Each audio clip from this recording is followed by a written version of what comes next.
In today's video, I'm going to teach you how to upload your website to Siteground. Before we jump in, make sure your website files are ready on your computer in their final structure.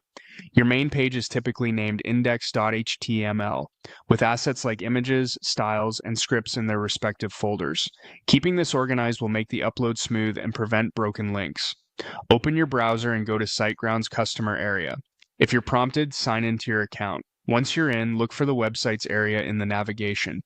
This is where all of your hosted sites are listed, and it's the quickest way to reach the tools you'll use to manage files. Find the website you want to update and choose Site Tools for that specific site. Site Tools is SiteGround's control panel for everything related to your hosting environment, and it's where you'll spend most of your time when managing files, databases, and settings. Inside Site Tools, head to the Site section. This groups together features that directly affect your website's content and configuration. From here, open File Manager. File Manager lets you interact with your hosting space right in the browser, so there's no need for separate software. You'll see a folder tree on the left and file contents on the right, similar to the File Explorer on your computer. Navigate to the directory where your website should live. On many setups, that's the main web root for your domain. Take a second to confirm you're in the correct folder so you don't place files in the wrong location or overwrite something unintentionally. Now you're ready to add your site files.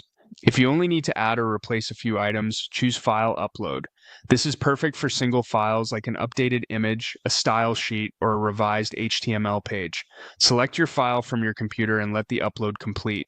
You'll see it appear in the file list when it's done. If you want to move your entire site in one go, choose Folder Upload. This allows you to upload a whole directory, keeping your structure intact. It's especially useful if your project builds to a single output folder from your code editor. Select the folder, start the upload, and give it time to finish. Larger folders can take a bit longer, and it's best not to close the tab until you see the process complete. Once the upload's finished, your website files are in place on the server.